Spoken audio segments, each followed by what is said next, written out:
저는 양반집 노비였습니다. 제 이름은 박하대였습니다. 사람들은 저를 노비 하대라고 불렀지요. 저는 이 집에서 가장 나이 어린 노비로도 유명했습니다. 나이가 어려서 그런지 주변에 있던 나이 든 노비들이 저를 잘 대해 주었습니다. 물론 잡일은 모두 저희 몫이었지만요. 제 신분은 천한 노비였으나 저에게는 한 가지 뛰어난 재능이 있었습니다. 그것은 글씨를 매우 잘 쓴다는 것이었습니다. 저는 틈만 나면 나뭇가지로 글을 그리듯 썼습니다. 솔직히 한석봉도 울고 갈 정도로 제 서체는 뛰어났지요. 처음엔 그렇지 않았는데 자주 하다 보니 일취월장했습니다. 제가 비록 글은 몰랐으나 보고 따라하는 건 잘했습니다. 함께 일했던 노비들은 하늘이 물려주신 재능이라 했으나 저는 그렇게 생각하지 않았습니다. 이 모든 건 제가 노력한 결과였습니다. 그러나 현실은 참혹한 노비였지요. 사실 노비에게 꿈이 있으면 뭐합니까? 신분이 천출이라 할 수 있는 게 없는데 말입니다. 한 번은 같은 노비 생활을 이어가던 몇몇 이들이 저에게 이러더군요. 처음에 이렇게 말하는 게 저에 대한 열등감이라고 확신했습니다. 제가 못났던 거죠. 우리 같은 천출이 글자를 알아서 어디에 쓰겠느냐 하물며 글씨를 잘 써봤자 써먹을 곳도 없지 않던가. 너무 쓸데없는 재능을 지니고 태어났음이야. 그러니 얼른 내려놓거라. 다른 노비도 이리 말하더군요. 너는 어쩌다가 이리 태어났느냐? 어휴, 불쌍해 죽겠다. 혹시라도 이 집 주인들이 알면 경을 칠 수도 있다. 그러니 들키지 않게 조심해야 한다. 노비가 양반보다 글씨를 잘 쓴다는 건 비극이야. 또 다른 노비는 아예 이렇게 말하기도 했습니다. 글자를 아는 게 좋지 글씨를 잘 써봤자 써먹을 곳이 없어. 그게 밥이 나오겠느냐 떡이 나오겠느냐. 하늘도 참으로 무심하시지? 이처럼 저는 천한 신분에 어울리지 않은 재능을 지닌 못난 놈이었습니다. 그래서 언제나 스스로가 미웠지요. 저는 저를 사랑해주지 못했습니다. 막말로 천출이 글씨를 잘 써서 이를 어디에 써먹겠습니까? 차라리 도끼질을 잘하는 게 몇 곱절은 이득일 겁니다. 아니면 산에 올라 돈이 되는 약초를 캐든지 말입니다. 어쨌건 저도 그렇게 생각합니다. 그러니 이런 재능이 있다는 건 숨기고 살겠습니다. 걱정해 주셔서 감사합니다. 저는 이리 말한 채 조용히 살자고 여겼습니다. 노비 주제의 꿈은 무슨 꿈이며 재능은 무슨 재능이겠습니까? 저와 가장 가깝게 지내던 어느 노비는 이리 충고하더군요. 오냐. 참으로 잘 생각하였다. 우리는 무언가를 잘해도 죽은 목숨이요. 못해도 죽은 목숨이야. 그러니 절대로 튀면 안 될 것이다. 다른 종도 저를 보며 이리 말해왔습니다. 당연하지. 그러니 하대야. 우리를 서운하게 여기지 말거라. 모두가 너를 생각해 내뱉은 말이 아니더냐. 저는 함께 생활하는 노비들의 질투를 받았다고 여겼습니다. 그러나 그들은 저를 걱정하였기에 이리 내뱉었다고 떠들어댔지요. 어쨌건 저는 그들의 말에 동조했습니다. 사실 틀린 부분이 없어 너무나 격하게 공감이 되었습니다. 그러던 어느 날이었습니다. 저는 평소처럼 한가롭게 마당을 쓸고 있었습니다. 그런데 난데없이 대문이 팍 열리더니 도련님이 화를 내며 들어오시는 겁니다. 도련님께서는 마당을 쓸고 있던 저를 보며 이리 말씀하셨습니다. 하대야, 부엌에 가서 시원한 냉수 좀 가져오거라. 화가 솟구쳐 도저히 그냥 넘길 수가 없구나. 냉수라도 들이키지 않으면 열불이 나 죽을 것만 같다. 예, 알겠습니다. 저는 빗자루질을 멈추고 급히 부엌으로 뛰어가 냉수를 가져왔습니다. 도련님께서는 제가 가져온 냉수를 벌컥벌컥 들이켰지요. 저는 그런 도련님을 보며 물었습니다. 무슨 일 있으시옵니까? 도련님께서는 이런 걸 노비에게 말해도 되나 고민했습니다. 그러나 털어놓을 사람이 없었던지 저를 붙잡고 다짜고짜 대청으로 끌고 가셨습니다. 도련님께서는 손매 안쪽에서 무언가를 꺼내 놓으셨습니다. 무수한 작은 글자가 적힌 한지 쪼가리였습니다. 이게 무엇이옵니까? 도련님은 저를 보며 짓궂은 장난을 치셨습니다. 이게 무엇 같으냐?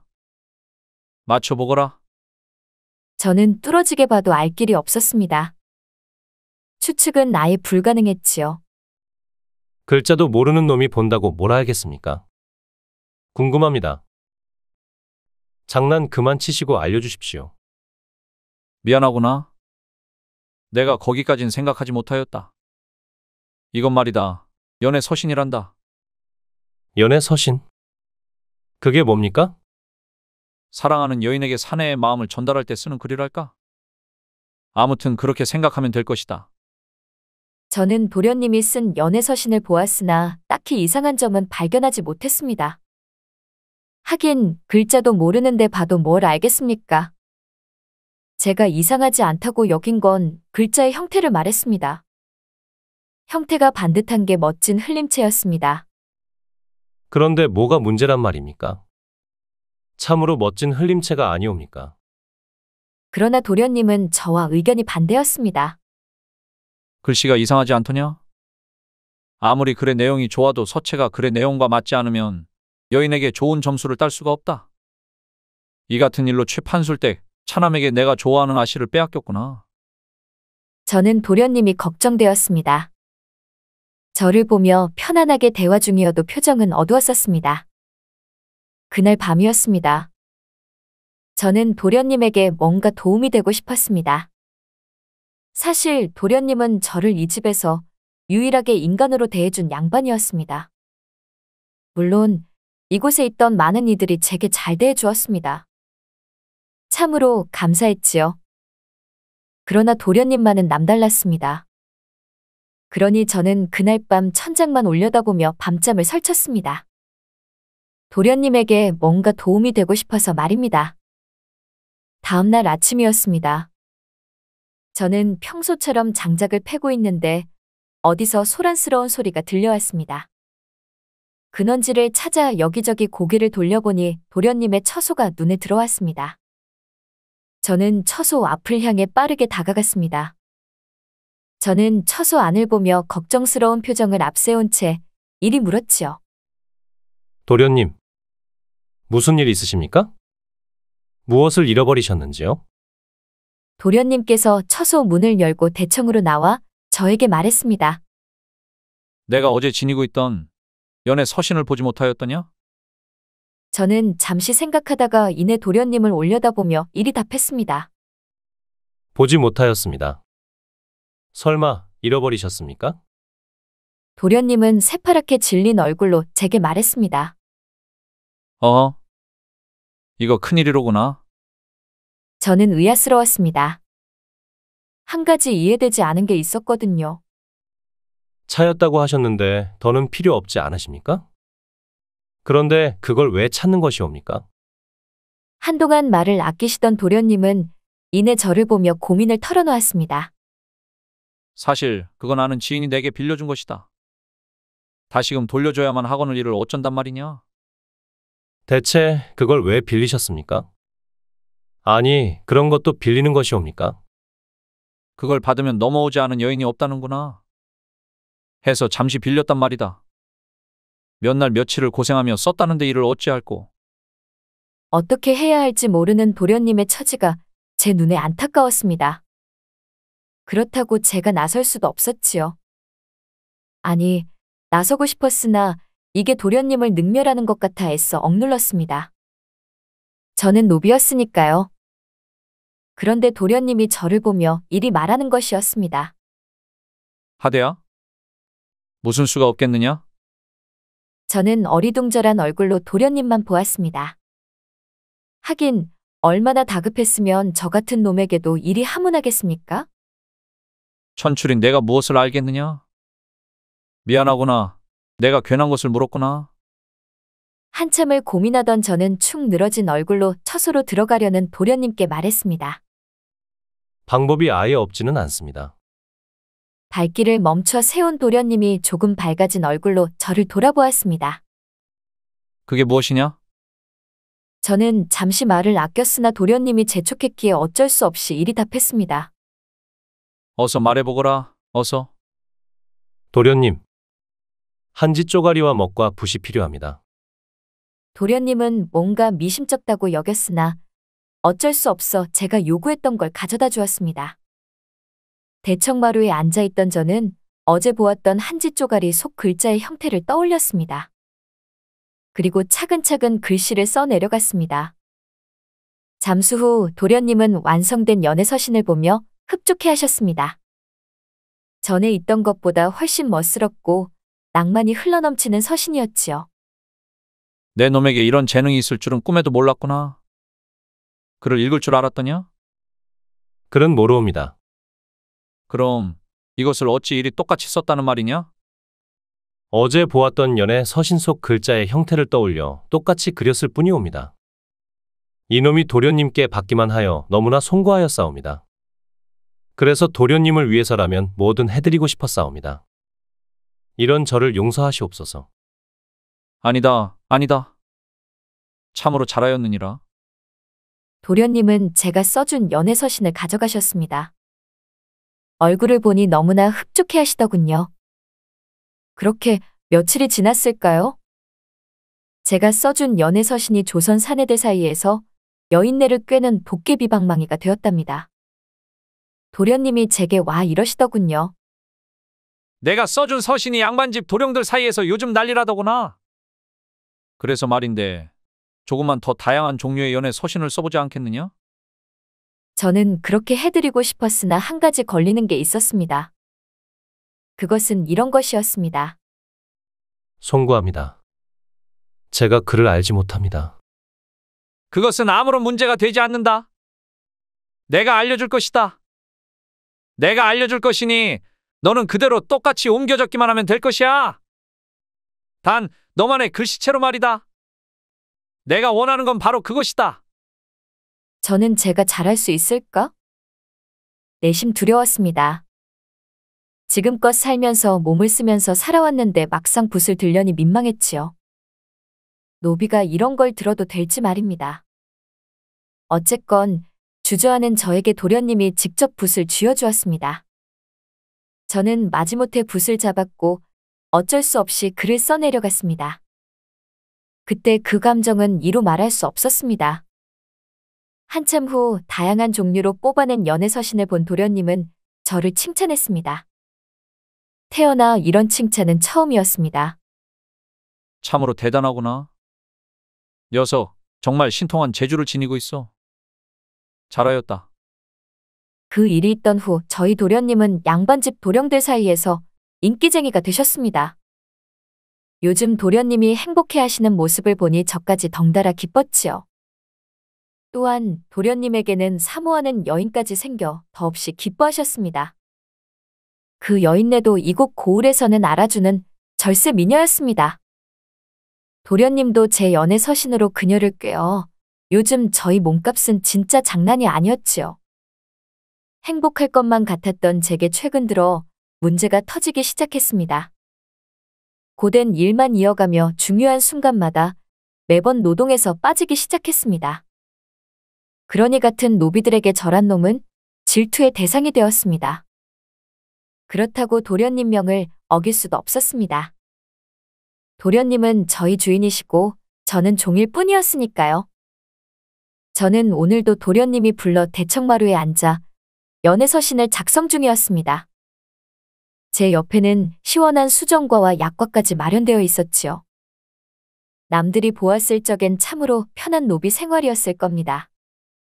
어쨌건 뙤약볕 아래에서 고생하던 다른 노비들이 이런저런 숱하게 노려보았습니다. 저는 그것을 의식하니 마음이 불편했습니다. 그러니 예쁘게 써줘야 할 글씨체가 마구 흔들리더군요. 이를 지켜보던 도련님이 의아스러운 얼굴로 제게 물었습니다. 무슨 일이 있는 것이냐?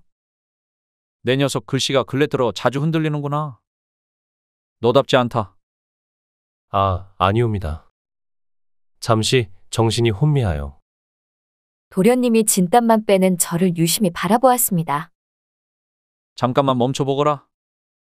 저는 도련님의 명령으로 붓을 내려놓았습니다. 도련님은 예리한 눈빛으로 저를 보더니 이내 일이 물어왔습니다. 저놈들 눈치가 보이는 것이냐? 저는 아무런 말도 없다가 이내 도련님을 보며 이리 말했습니다. 솔직히 많이 불편하옵니다. 저들은 저리 고생하는데 저는 이리 호강을 받고 있으니 말입니다. 솔직히 저들에게 미안한 마음이 큽니다. 한참 동안 무언가를 생각하던 도련님은 저를 보며 이리 말했습니다. 확실히 양반들은 생각하는 것부터가 노비들과는 남달랐지요. 그걸 참고 견뎌야 큰 사람이 되는 것이다. 남에게 미안해하는 마음을 가지는 감정은 좋은 것이지. 나는 내가 잘하고 있다고 본다. 그러나 사람은 똑같이 태어났을 수 있으나 타고난 쓰임은 다르다. 너는 저들과 그 쓰임이 다를 뿐이야. 그것을 미안해하지는 말거라. 말씀만은 감사합니다. 내가 이렇게 얘기했으나 불편한 일이 생긴다면 그땐 내게 이야기하거라. 도울 수 있는 건 내가 도와줄 것이다. 저는 도련님의 위로 아닌 위로를 듣고 나서야 마음이 한결 가벼워짐을 느꼈습니다. 그날 밤이 되었습니다. 저는 노비들이 기거하는 별채로 발길을 들였습니다. 누추하나 이곳은 이 집에 종살이하는 노비들의 단체 숙소였습니다. 저는 발을 뻗고 누우려는데 제 주변으로 다른 노비들이 몰려왔습니다. 저를 구석으로 몰아놓고 매섭게 노려보는데 참으로 분위기가 살벌하더군요. 무슨 일이시오? 무슨 일이냐는 제 질문에 저만 한참을 노려보던 노비 중 한 명이 이리 답했습니다. 노비에게는 단합심이 무엇보다 중요하다. 너는 우리와 똑같은 노비이나 하는 행동은 근래 보니 양반이더구나. 너로 인해 우리가 위험에 처할 수도 있다. 저는 그의 말에 즉각 반박했습니다. 도련님은 그러실 분이 아니십니다. 이놈이 양반놈하고 놀더니 어느새 양반 편을 드는구나. 우리가 질투를 느껴서 이러는 게 아니다. 너의 행동이 단체 기합으로 돌아올 수도 있는 법이다. 무지한 너의 행동이 도련님의 심기를 건드릴 수도 있다. 그러니 우리가 약조를 받아야겠구나. 싫다면 어쩌겠소? 솔직히 저도 글씨는 쓰기 싫습니다. 그런데 어찌합니까? 도련님이 자꾸만 저를 부르시는데 말입니다. 그럼 어쩔 수 없구나. 흠신 두들겨 맞아봐야 정신을 차리겠지. 저를 둘러싸고 있던 노비들이 곧장 저를 발길질하기 시작했습니다. 저는 무자비한 그들의 발길질을 한참이나 견뎌내야만 했지요. 그때 손이 밟혀 저는 커다란 비명을 지르고야 말았습니다. 한참 동안 이어진 거친 비명을 들었던지 도련님이 이곳으로 달려왔습니다. 이게 무슨 짓이더냐? 그때야 저에게 행해지던 발길질은 빠르게 중단되었습니다. 도련님은 저를 업고서는 급히 의원으로 달려갔습니다. 도련님이 저를 진맥하던 의원에게 이리 말하더군요. 상태가 어떠한가? 저를 진맥하던 손을 내려놓은 의원은 도련님을 느긋한 표정으로 바라보며 이리 말했습니다. 다행히도 크게 다친 곳은 없어 보입니다. 침과 뜸을 막고 안정을 취한다면 괜찮아질 것이옵니다. 당약을 지어드릴 테니 이걸 먹이십시오. 의원은 병상을 나섰고 도련님은 의원에게 감사하다고 인사한 후 저를 보았습니다. 저는 병상에 홀로 누워 있었는데 이를 보던 도련님이 제게 말했습니다. 미안하구나. 내가 진작에 내 말을 들었어야 했다. 나는 내가 했던 말들이 지나친 노파심이라고만 여겼다. 그들이 그리 잔인한 놈들일 거라고는 상상하지도 못했어. 네, 그것들을 가만히 두지 않을 것이다. 도련님, 부탁이 있사옵니다. 그게 무엇이냐? 그들을 용서해 주시옵소서. 천출로 태어나 세상에 불만이 많은 이들이옵니다. 그러는 게 당연한 거 아니겠습니까?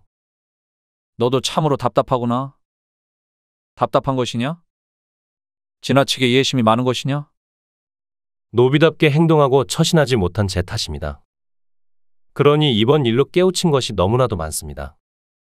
노비다운 게 무엇인데? 너는 어찌 너의 가치를 내가 정하느냐? 살아보지 않으면 사람의 가치는 판단 내릴 수가 없다.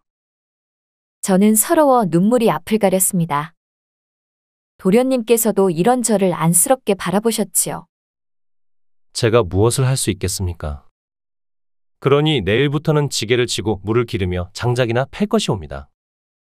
도련님께서는 그 어떠한 말도 건네지 않으셨습니다.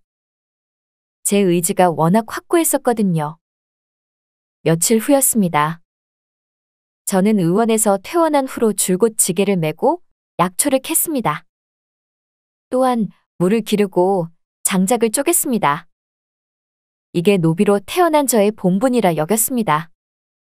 그러니 절로 행복할 것이라 여겼습니다. 그러던 어느 날이었습니다. 도련님과 함께 저자를 지나는데 책방에 앉아 글을 쓰는 누군가가 보였습니다. 저는 희한한 풍경에 저게 무엇인지 궁금해 도련님께 물었지요. 저게 무엇이옵니까? 아, 저것은 서수라는 직업이다.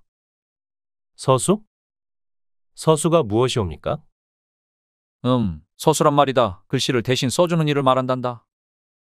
녀석? 지금 생각해보니 서수를 해도 되겠구나. 내가 왜 이를 진작 생각하지 못했을꼬. 저는 언감생심이라 여겼습니다. 노비가 무엇을 하며 노비가 무엇이 될 수 있겠습니까? 이곳 조선에서 노비의 삶이란 짐승보다 못한데 말입니다. 저는 서수를 해봐도 되겠다는 도련님의 말에 어떠한 반응도 내놓지 않았습니다. 그러니 힘이 빠진 발걸음만 앞세운 채 거주소로 왔지요. 이런 저를 도련님이 자기 방으로 불렀습니다. 저는 도련님과 마주보고 앉았습니다. 저를 이곳까지 부른 도련님의 의중을 알 길은 없었습니다. 무슨 일이시옵니까? 아까 지나가던 책방에서 보았던 서수는 내가 의도한 것이다. 너에게 세상에 이런 직업도 있다는 걸 알려주고 싶었다. 내가 도와줄 것이다. 한번 해보지 않겠느냐? 저는 무슨 말도 내뱉지 못한 채 주저했습니다. 솔직한 심정은 저도 몇 번이고 하고 싶었으나 선뜻 용기가 나지 않았습니다. 이런 저를 보며 도련님이 이러시더군요. 하대야, 예, 도련님. 내가 너의 재능을 몰랐다면 가만히 두었겠으나 지금은 아니다. 하고 싶은 게 있다면 하고 살아야 하지 않겠느냐? 남들은 무엇을 할지 몰라 그걸 찾느라 난리인데 너는 아니질 않느냐? 그런가요? 그렇고 말고. 그러니 말이다. 여기서 용기를 내어보면 어떻겠느냐? 저는 여전히 두려웠습니다. 물을 기르고 장작을 패고 산에 올라 약초를 캐니 행복하더냐? 그게 정말 행복한 삶이더냐? 아니옵니다. 행복하지 않았사옵니다. 도련님이 답답하다는 얼굴로 저를 바라보았습니다. 그러면 내가 도와줄 터이니 하란 말이다. 여전히 주저하던 저를 보던 도련님이 무언가를 꺼냈습니다.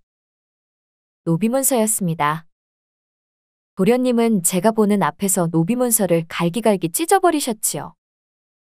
저는 깜짝 놀랐습니다. 주인 어른께 혼나시면 어쩌려고 그러십니까? 저는 방바닥 위로 떨어진 노비문서를 손바닥으로 쓸어 모았습니다. 어떻게든 붙여야만 했습니다. 그 위로 도련님의 말씀이 들려왔습니다. 아버지께는 내가 이미 말씀드렸다. 너에게 이런 재능이 있다고 했더니 키워달라고 하시더구나. 오늘부터 너는 자유의 몸이다. 이곳에 있어서 좋고 여기를 떠나도 좋다. 부디 내 재능을 죽이지는 말고 살 거라. 저는 도련님의 인간적인 배려의 순간 눈물이 앞을 가렸습니다. 무슨 말로 감사함을 보답해야 할지 몰랐지요. 손이 덜덜 떨렸습니다. 그렇게 며칠이 지났습니다. 저는 이곳을 떠나지 않았습니다. 단, 제가 가지고 있던 재능을 맘껏 펼쳐 서수가 되기 위한 노력을 했을 뿐입니다. 세상엔 정말 많은 서체가 존재하더군요. 그렇게 2년이 흘렀을까요? 저는 조선에서 알아주는 서수가 되었고 도성 바닥에서는 그 유명세가 특출났습니다. 이런 저를 앞세우며 어느 날 도련님이 노비들에게 이리 말하더군요.